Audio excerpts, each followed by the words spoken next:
Imagine this. You're a teenage girl. You're broke. Someone approaches you and says they know a wealthy man who needs a massage. They'll pay you $200, maybe $300. You think, okay, easy money. You show up to a mansion, and that's where your life changes forever. Now imagine that wealthy man had the private phone numbers of presidents, princes, and billionaires. Imagine he owned a private jet that crossed international borders hundreds of times with no questions asked. Imagine he owned a private island, completely off the grid, where no one could hear you scream. That man was Jeffrey Epstein. And what happened on that island? The world is still not ready for the full answer. Let's start at the beginning. Because Jeffrey Epstein didn't start out powerful, he started out as nobody. Born in Brooklyn, New York in 1953, Epstein grew up in a working-class family in Coney Island. His father worked for the New York City Parks Department. Nothing about his childhood suggested he would one day become one of the most well-connected and most dangerous men in the world. He was brilliant with numbers, obsessively so. He attended Cooper Union and then New York University, studying physics and mathematics, though he never actually finished his degree. And yet somehow, in 1974, he landed a job teaching math and physics at the Dalton School, one of Manhattan's most elite private prep schools. That job opened a door. One of the parents of his students happened to be a powerful executive at Bear Stearns, one of Wall Street's biggest investment banks. That connection got Epstein a foot in the door on Wall Street.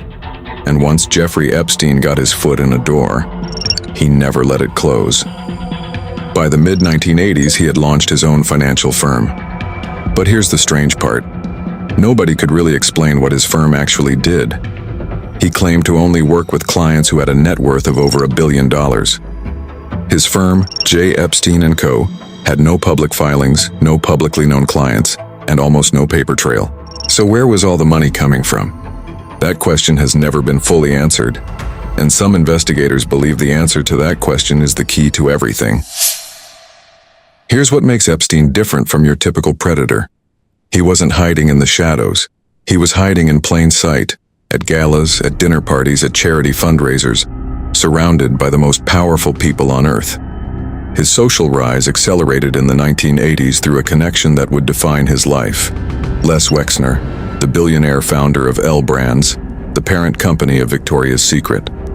Wexner gave Epstein almost unlimited access to his finances, his properties, and his social circles. In fact, Wexner even transferred his Manhattan townhouse, a 9-story, 21,000 square foot mansion, to Epstein for what appeared to be essentially nothing. Why would one of America's richest men hand over his home to a math teacher from Brooklyn? That's a question investigators are still asking. But with that mansion, Epstein had his headquarters. And from there he built a network that included, according to flight logs and court testimony, Bill Clinton, Donald Trump, Prince Andrew of the British royal family, Kevin Spacey, Alan Dershowitz, Stephen Hawking, and hundreds of others. He wasn't just connected, he was dangerously connected, and he knew it. According to people who knew him, Epstein believed that information was the most valuable currency in the world. He allegedly recorded conversations. He had cameras installed.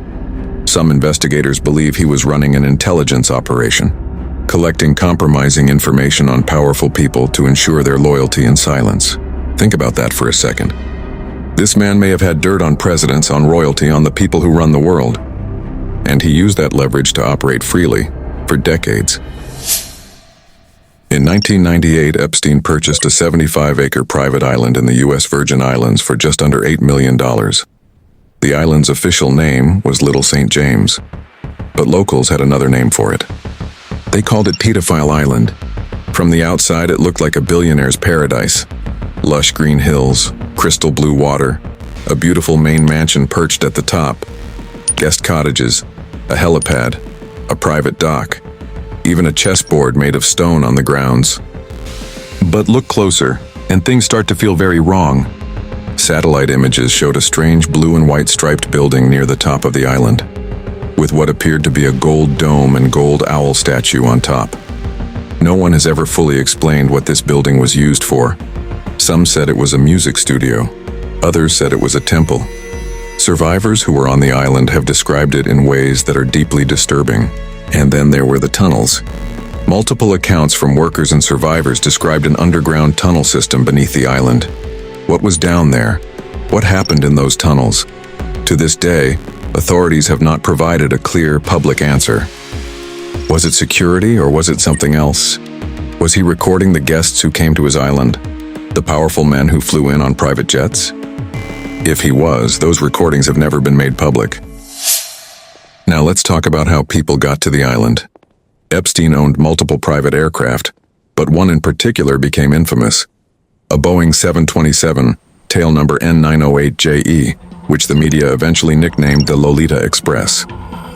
Flight logs obtained through legal proceedings showed this plane crisscrossing the world, from New York to Palm Beach to the Virgin Islands to Europe and back again. Hundreds of flights over many years. And the passenger lists read like a who's who of global power. Bill Clinton flew on the plane at least 26 times according to flight logs, though Clinton's office disputes some of those numbers. Prince Andrew was a frequent guest. Prominent lawyers, entertainers, politicians, and business leaders appear in those logs repeatedly. But here's what the logs also showed. Many of these flights had no explanation. There were no business meetings on the other end, no public events. The destinations were Epstein's properties.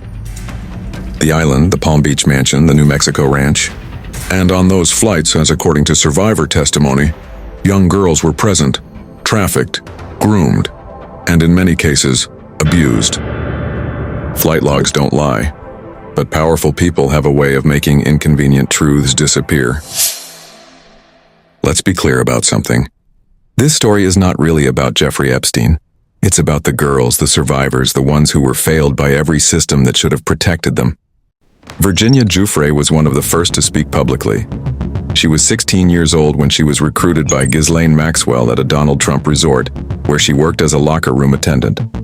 She was told she'd be a masseuse for a wealthy man. Within days, she says she was being sexually abused by Epstein. Over the following years, she says she was trafficked to powerful men, including, she alleges, Prince Andrew. Prince Andrew has consistently denied any sexual contact with her. But Virginia wasn't alone. Hundreds of women eventually came forward. Court documents revealed that Epstein had a system, a network of recruiters, many of whom were young women themselves, who would find vulnerable girls, often from broken homes, and bring them into Epstein's orbit. The girls were groomed slowly, given gifts, made to feel special, and then exploited. Many of them didn't even understand at first that what was happening to them was wrong. That's how sophisticated the manipulation was.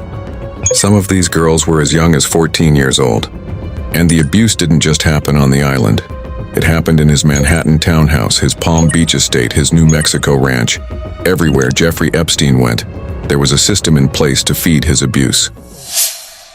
Here's where the story goes from disturbing to absolutely infuriating. In 2005, police in Palm Beach began investigating Epstein after a parent reported that her 14-year-old daughter had been paid to perform sexual acts at his mansion. Detectives built a solid case.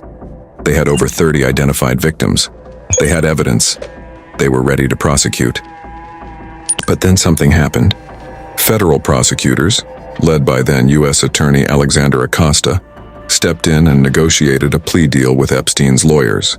A deal that prosecutors themselves would later call one of the most lenient in American legal history.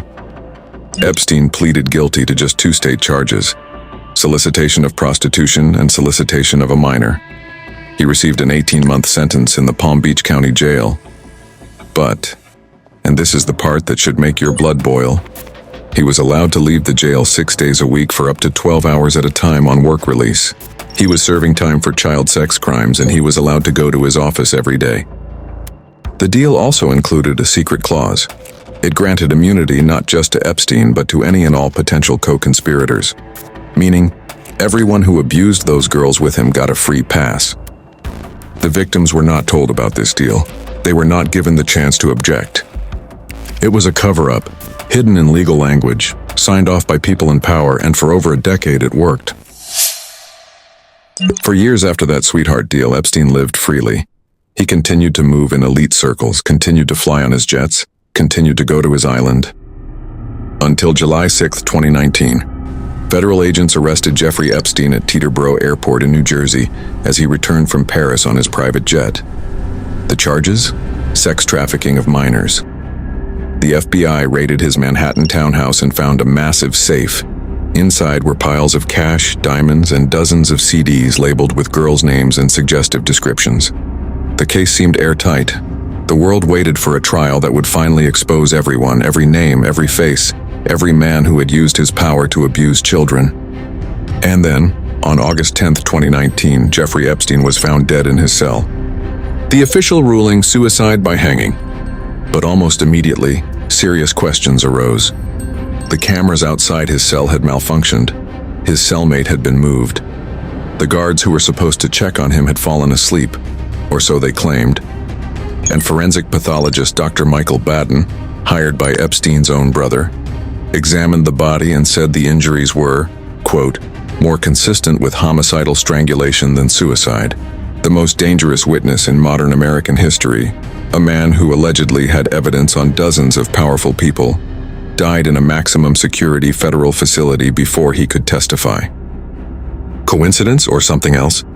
The world may never know. Epstein was gone, but his partner, Ghislaine Maxwell, was still out there. The daughter of disgraced British media mogul Robert Maxwell, Ghislaine had been Epstein's girlfriend, his confidant, and according to prosecutors, his chief recruiter and groomer of young girls. She went into hiding after Epstein's death. For almost a year, she disappeared completely.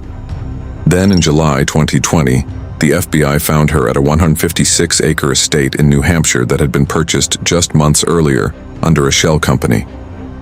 She was arrested, she was tried, and in December 2021, she was convicted on 5 counts, including sex trafficking of a minor. She was sentenced to 20 years in federal prison. But here's the question everyone is asking: who else? Maxwell didn't operate alone. Epstein didn't operate alone. There were men who flew to that island, who sat in that townhouse, who participated in these crimes, and many of them are still walking free. Court documents that were sealed for years have slowly been released. Names have trickled out. But many believe the full list, the complete picture of who knew, who participated, and who helped cover it up, has still not been made public.